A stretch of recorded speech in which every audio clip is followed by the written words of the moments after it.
Video में कुछ महत्वपूर्ण प्रश्नोत्तर डिस्कस करेंगे जो आपकी परीक्षा में बहुत ही मददगार होंगे। तो देखिए बेटा, हम पहले लेते हैं कृतिका से। कृतिका के अंदर फर्स्ट, तो मैं आपसे एक उम्मीद करती हूँ कि भाई आप इस वीडियो को बार बार सुनकर इन प्रश्नोत्तर को अच्छे से तैयार करें ताकि आपकी परीक्षा अच्छी हो सके। तो बेटा देखिए क्या है फर्स्ट क्वेश्चन। मृत्यु का तरल दूत किसे कहा गया है और क्यों? तो किसे कहा गया था? जो बाढ़ का उफनता हुआ जो पानी था उसको मृत्यु का तरल दूत कहा गया है। बाढ़ को नहीं, बाढ़ के पानी को। बाढ़ का पानी जिस भी क्षेत्र में प्रवेश करता है तो वहाँ अपनी तेज गति के कारण वो सब कुछ डुबोता चला जाता है और असंख्य आदमी बाढ़ की चपेट में आकर अपनी जीवन लीला समाप्त कर देते हैं। तो इसीलिए उसको मृत्यु का तरल दूत कहा गया है। सेकंड है, आपदाओं से निपटने के लिए कुछ सुझाव दीजिए। तो बेटा प्राकृतिक आपदाएं होती है हमारी, जैसे भूकंप है, ठीक है, ज़्यादा बारिश हो जाती है यानी कि बाढ़, अकाल, ये सारी हमारी क्या है, प्राकृतिक आपदाएं हैं। तो कहता है कि भी अपनी तरफ से कुछ सुझाव दीजिए। तो प्राकृतिक आपदाओं के विभिन्न रूप हैं। किस किस रूप में होती हैं? भूचाल, आंधी, तूफान, चक्रवात, अकाल आदि के रूप में प्रकृति पर आती रहती हैं।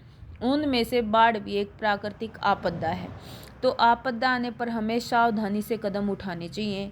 बाढ़ से बचने के लिए वर्षा ऋतु से पहले ही नगर के नालों की सफाई हो जानी चाहिए। पानी भर जाने की स्थिति में उसके निकासी की भी तैयारी रखनी चाहिए, ठीक है। और समय समय पर मौसम विभाग द्वारा मौसम की जानकारी देनी चाहिए। उसके बाद हमारा नेक्स्ट क्वेश्चन है, खरीद बिक्री बंद हो चुकने पर भी पान की बिक्री अचानक क्यों बढ़ गई थी? क्यों बढ़ गई थी? जब क्षेत्र में बाढ़ आ रही थी तो बेटा जो दुकानदार थे उन्होंने अपनी दूसरी दुकानों को क्या कर दिया था, अपना बिक्री का काम बंद करके अपनी दुकानों को भी बंद कर दिया था और उनका जो सामान था वो क्या था, ट्रकों में लद करके दूसरी जगह पर जा रहा था।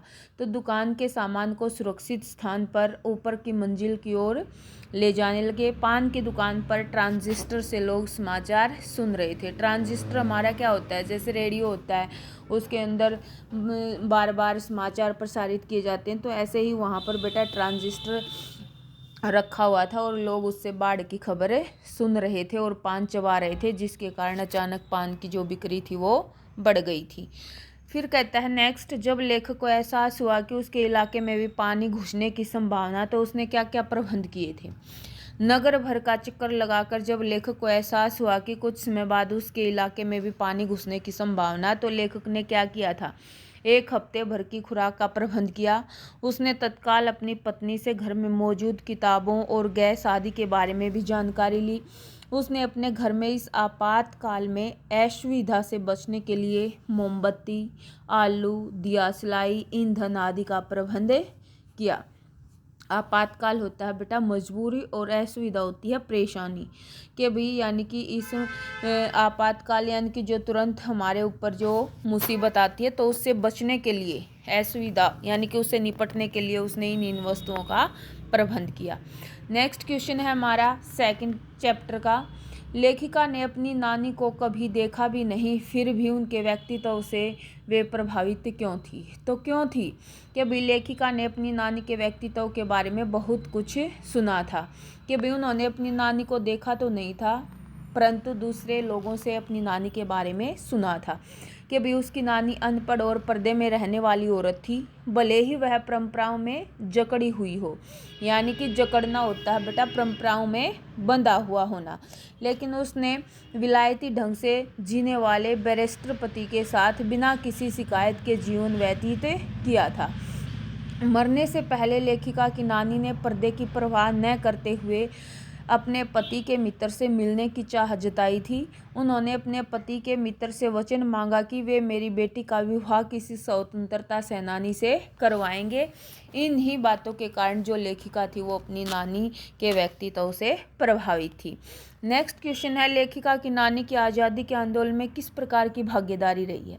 तो बेटा वो प्रत्यक्ष रूप से तो भाग नहीं ले रखा था उसने, लेकिन अप्रत्यक्ष रूप से उन्होंने ले रखा था। क्यों?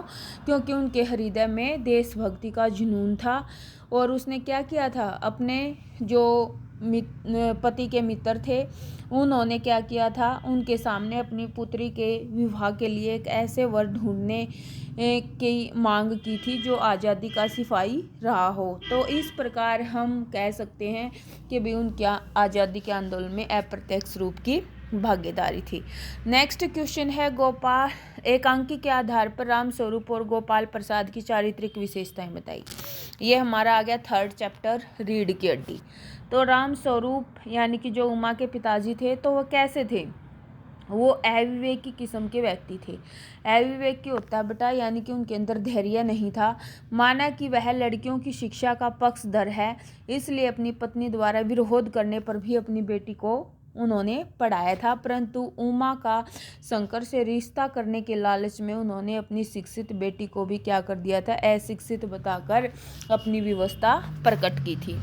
फिर कहता है गोपाल प्रसाद। गोपाल प्रसाद था शंकर का पिता, जो क्या था बेटा, रिश्तों के नाम पर बिजनेस का काम करता था।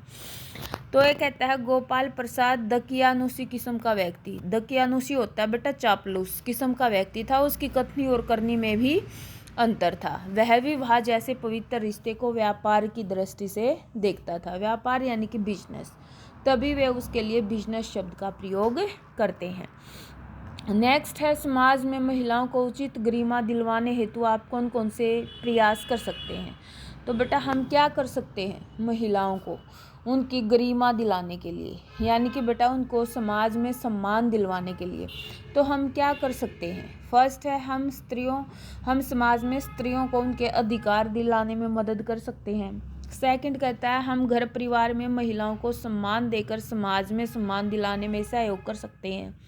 हम दहेज न लेने का भी प्रण कर सकते हैं और उन्हें पारिवारिक संपत्ति में भी समान अधिकार दिलाने में सहयोग करके उनको क्या कर सकते हैं, आर्थिक सुरक्षा दिलवा सकते हैं। नेक्स्ट हमारे आते हैं बेटा cities, chapter first. Kanji house में कैद पशुओं की हाजिरी क्यों ली जाती थी। क्यों ली जाती थी बेटा, क्योंकि जो कांजी हाउस था वो आवारा पशुओं को रोकने का एक कैद खाना था। तो ये कहता है कोई पशु कांजी हाउस से निकल तो नहीं गया अथवा किसी जानवर की मृत्यु तो नहीं हो गई। जिन मालिकों के पशु हैं उनसे जुर्माना वसूला जा सके, इसलिए कांजी हाउस में पशुओं की हाजिरी ली जाती थी। अब ये कहता है छोटी बच्ची को बैलों के प्रति प्रेम क्यों उमड़ाया था। क्योंकि गया बैलों को बहुत मारता था, उन्हें सूखा चारा देता था। हीरा मोती के प्रति गया के क्रूर व्यवहार को देखकर भैरव की लड़की को अपनी विमाता यानी कि उसकी सौतेली माँ थी, वो भी उसके साथ क्रूर व्यवहार करती थी, बुरा व्यवहार करती थी। तो दोनों की उस घर में एक जैसी स्थिति थी, किसकी, बैलों की और उस लड़की की। इसीलिए भूखे बैलों के प्रति उसके दिल में दया उमड़ पड़ी। उसने बैलों के प्रति अपना प्रेम एक रोटी देकर दर्शाया। नेक्स्ट कहता है किन घटनाओं से पता चलता है कि हीरा और मोती में गहरी दोस्ती थी। तो बेटा कैसे पता चलता है, तो देखिए कहानी में ऐसी अनेक घटनाएं घटी थी जिसमें उन्होंने अपनी दोस्ती का परिचय दिया था। फर्स्ट कहता है हीरा और मोती की गहरी दोस्ती का पता चलता है एक बार झुरी का साला दोनों बैलों को खेत में जोतता है, तो वे दोनों सलाह बनाकर एक कदम भी आगे नहीं बढ़ाते। फिर कहता है एक बार हीरा मोती गया के घर से भागे तो रास्ते में उन्हें एक भयंकर सांड से भिड़ना पड़ा। वहाँ पर दोनों ने मिलकर सांड को परेशान कर दिया। इसी तरह मटर के खेत में मोती के पकड़े जाने पर भी हीरा यह सोच कर वहाँ आ जाता है कि फंसेंगे तो दोनों ही फंसेंगे। और जब नांद में चारा डाला जाता था तो दोनों एक साथ मुँह डालते थे और एक साथ हटाते थे, ठीक है।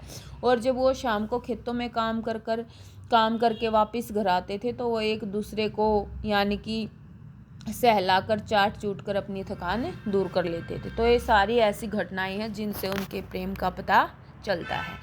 नेक्स्ट कहता है अपनी यात्रा के दौरान लेखक को किन कठिनाइयों का सामना करना पड़ा। चैप्टर है हमारा लहासा की ओर। तो ये कहता है अपने तिब्बत की यात्रा के दौरान लेखक को अनेक कठिनाइयों का सामना करना पड़ा। उस समय भारतीयों को तिब्बत यात्रा की अनुमति नहीं थी, इसलिए लेखक को भिक्षु का भी वेश धारण करना पड़ा। उसने ऊंचे रास्तों पर चलना पड़ा, कड़ी धूप का सामना करना पड़ा और उन्होंने अपना सामान भी खुद उठाना पड़ा और बर्फ़ की ठंड का भी सामना उन्होंने करना पड़ा था।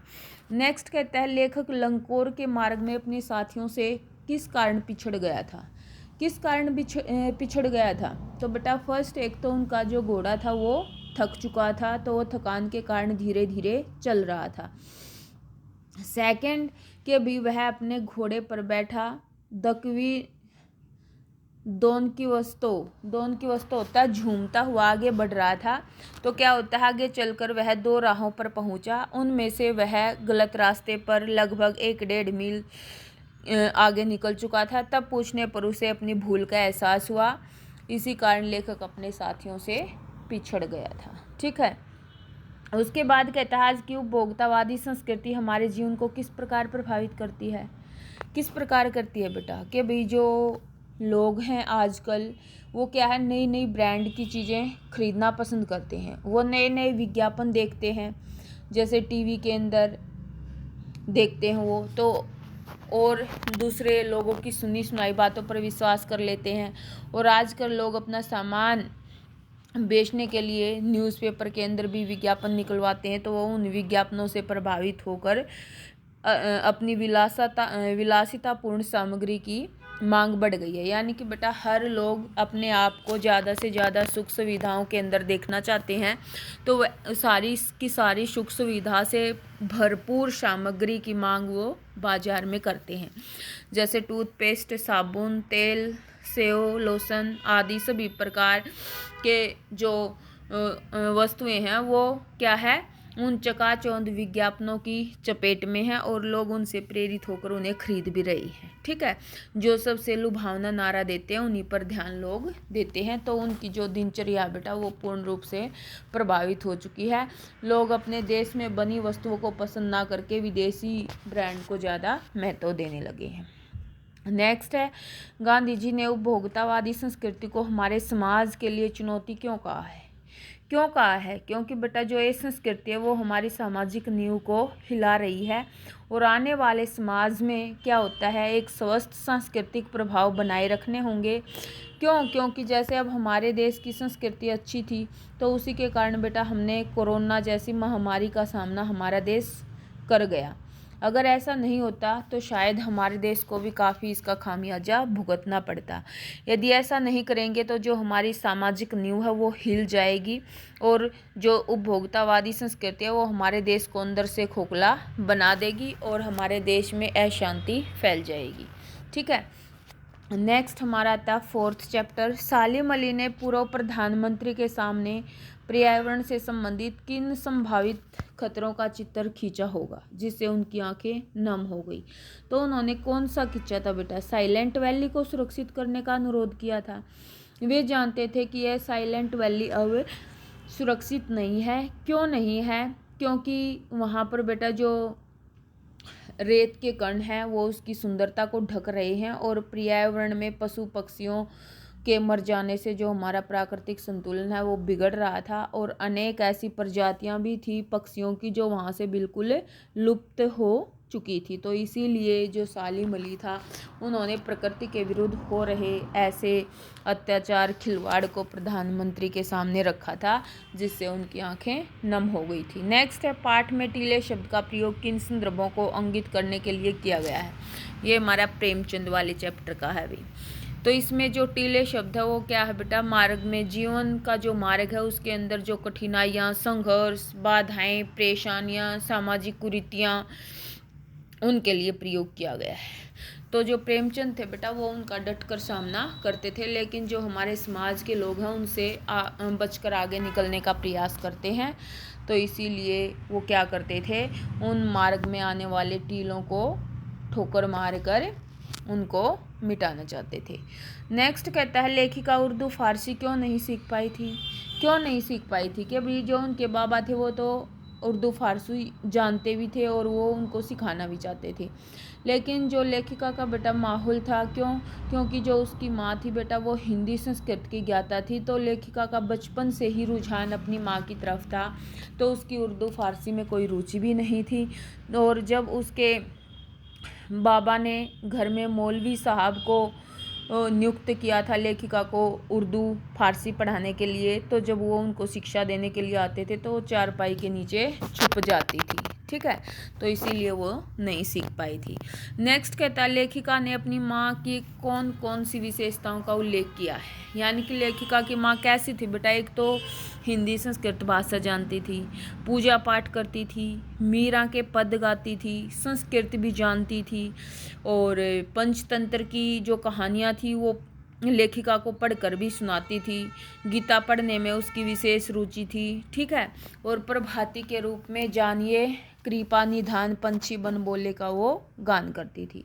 नेक्स्ट है हमारी कविता। फर्स्ट कविता, मानसरोवर से हमारा क्या आशय है।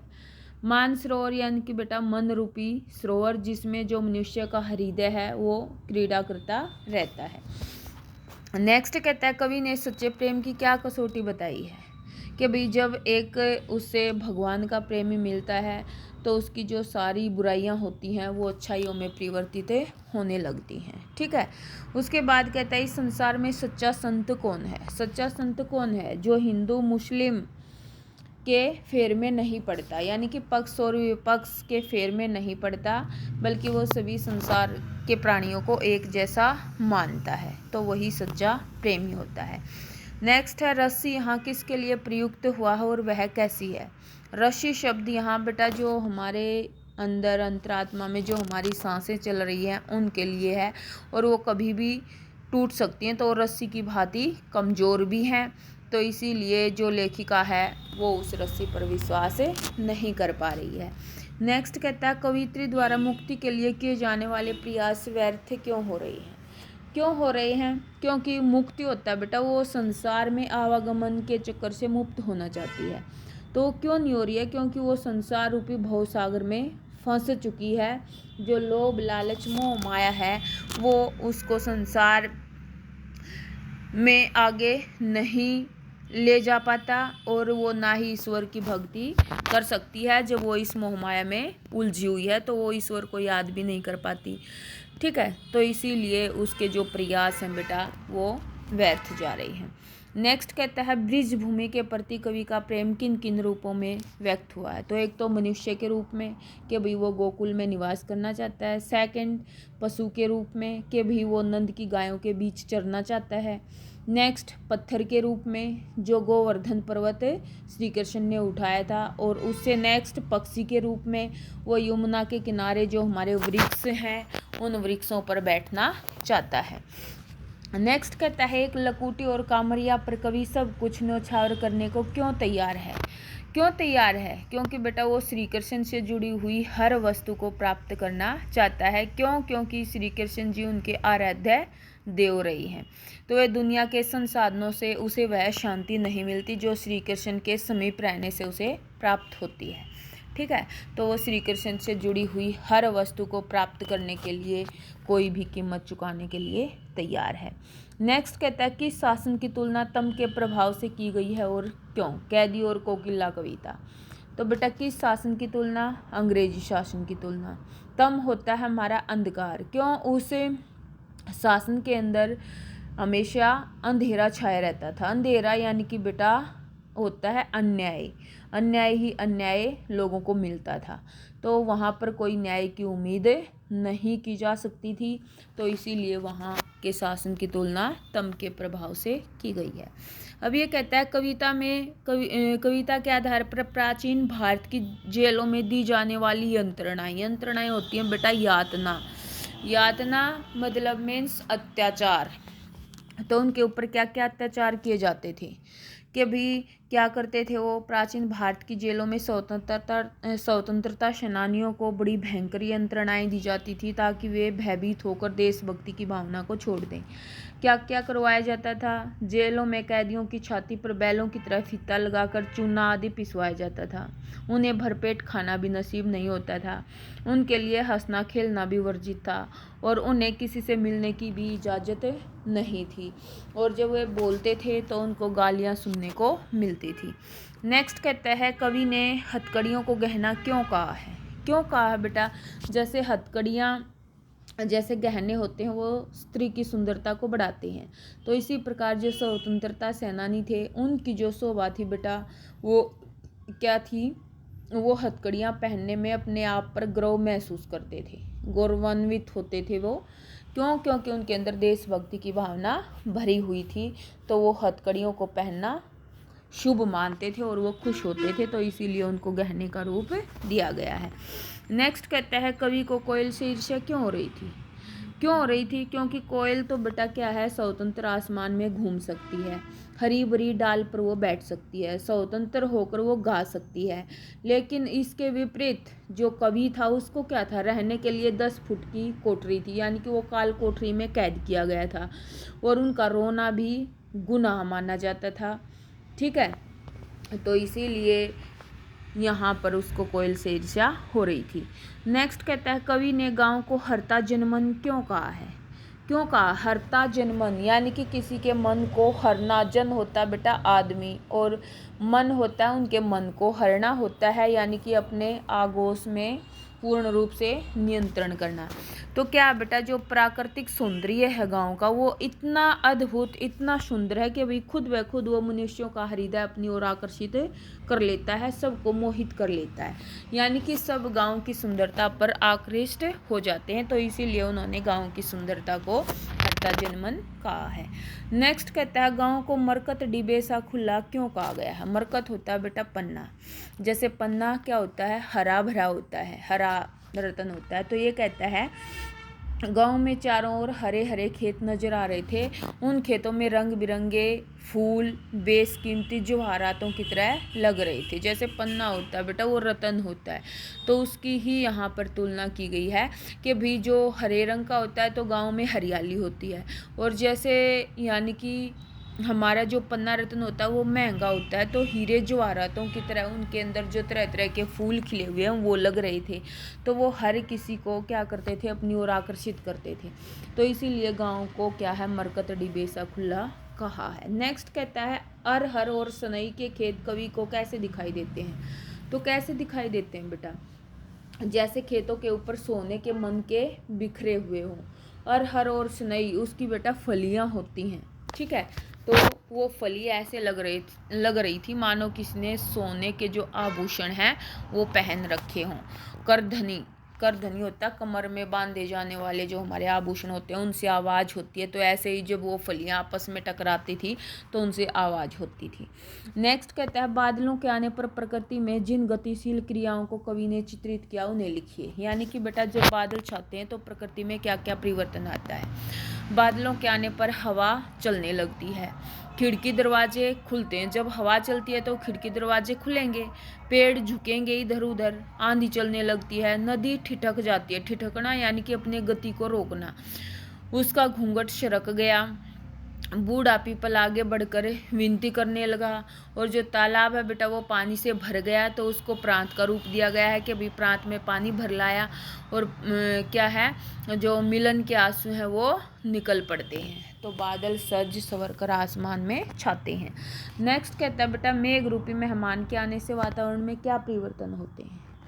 वही आगी कि भाई हवा चलने लगती है, ठीक है, और पेड़ है जो वो इधर उधर झुकने लगते हैं, तो मानो बादलों का स्वागत कर रहे हों, तेज हवाएं चलती हैं, बिजलियां चमकती हैं, जो नदियां हैं वो उफान पर आ जाती हैं, जो ताल तलैये और तालाब होते हैं वो पानी से भर जाते हैं। ओके, नेक्स्ट कहता है सुविधा और मनोरंजन के उपकरणों से बच्चे वंचित क्यों हैं? क्यों है बेटा कि भाई जिस परिवार का जो मुखिया है बेटा वो क्या है, जुआरी होता है, नशा करता है, या किसी कारणवश वो अपाहिज हो जाता है, तो ऐसे बच्चे क्या होते हैं बेटा, उनको काम करना पड़ता है अपने परिवार का भरण पोषण करने के लिए, तो दिन भर मजदूरी करके अपने परिवार का भरण पोषण करने में अपनी मदद कर सकते हैं, मदद करते हैं, तो इसीलिए वो खिलौनों से वंचित हो जाते हैं, यानी कि उनके पास इतना पैसा होता ही नहीं कि भाई वो अपनी सुविधाएं और मनोरंजन के उपकरण खरीद सकें और उनके साथ वो खेल सकें, ना उनके पास इतना समय होता है। नेक्स्ट कहता है बच्चों का काम पर जाना धरती के एक बड़े हादसे के समान क्यों है? क्योंकि धरती पर जब कोई हादसा आता है बेटा तो कुछ समय के लिए धरती का जो विकास होता है वो रुक जाता है वहीं पर। क्यों? क्योंकि वहाँ पर कोई नया काम हो नहीं सकता, पहले उसको ठीक करना पड़ेगा। जब कोई हादसा होता है, मान लो जैसे भूकंप ही आ गया, अब भूकंप से क्या होता है, हमारी जो ज़मीन होती है वो धंस जाती है। तो अभी वहाँ पर जो काम चलता है वो रुक गया, तो पहले उसको ठीक करना पड़ेगा। तो ऐसे ही जब बच्चों को बेटा काम पर भेजा जाएगा तो जो उनका शारीरिक स्वास्थ्य है वो विकसित नहीं हो पाता, तो इसीलिए उनकी भी जो ग्रोथ है वो रुक जाती है और वो नए कार्यों के अंदर अपने आप को नहीं लगा पाते। तो वो एक हादसे के समान यहाँ पर बताया है। तो ये हमारे बेटा बहुत ही महत्वपूर्ण प्रश्नोत्तर हैं। उम्मीद करती हूँ आपको अच्छे से समझ में भी आ जाएंगे। तो बेटा वीडियो को बार बार देखें और इन प्रश्नोत्तर को लर्न करके अपनी नोटबुक के अंदर लिख कर देखें, ताकि परीक्षा में आपको इनकी सहायता मिल सके। अगर वीडियो बेटा पसंद आए तो लाइक करें, अपने मित्रों को शेयर करें, ताकि उनको भी परीक्षा में सहायता मिल सके। तो बेटा मैं उम्मीद करती हूँ आपको अच्छे से समझ में आ गई होगी। धन्यवाद। जय हिंद, जय भारत। और चैनल को सब्सक्राइब करना ना भूलें। वीडियो को लाइक करें, शेयर करें अपने दोस्तों के साथ, ताकि उनको भी परीक्षा में सफलता मिले। और चैनल को सब्सक्राइब ज़रूर करें, ताकि अगली वीडियो का नोटिफिकेशन आपको मिल सके। तो बेटा उम्मीद करती हूँ आपको अच्छे से समझ में ये छोटी सी वीडियो आपका भविष्य बदल सकती है। तो बेटा मात्र यानी कि ये मान के चलो 30 मिनट से भी कम वीडियो है, तो इसको परीक्षा से पहले हर रोज़ एक बार सुनने का प्रयास करें और परीक्षा में अच्छे अंक अर्जित करें। जय हिंद, जय भारत। जल्दी ही हम एक ऐसी ही व्याकरण की भी वीडियो बनाएंगे। तो बेटा एग्ज़ाम से पहले इन दोनों वीडियो को हर रोज़ देखें और इन प्रश्न उत्तरों को लर्न करके नोटबुक के अंदर लिखें, ताकि आपको परीक्षा में सहायता मिल सके।